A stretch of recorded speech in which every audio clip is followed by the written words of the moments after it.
त्यामुळे ते कोणी उघडलं, कशासाठी उघडलं, काय केलं त्याची नक्कीच चौकशी त्या ठिकाणी होईल आणि यामध्ये जे कोणी आरोपी म्हणजे जे कोणी दोषी सापडतील त्यांना सोडलं जाणार. कालची घटना असेल, आजची घटना असेल, जीवाला चटका लावणाऱ्या घटना आहेत.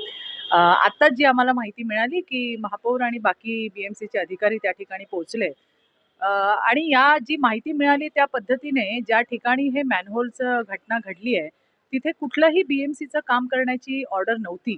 त्यामुळे ते कोणी उघडलं, कशासाठी उघडलं, काय केलं त्याची नक्कीच चौकशी त्या ठिकाणी होईल आणि यामध्ये जे कोणी आरोपी म्हणजे जे कोणी दोषी सापडतील त्यांना सोडलं जाणार नाही.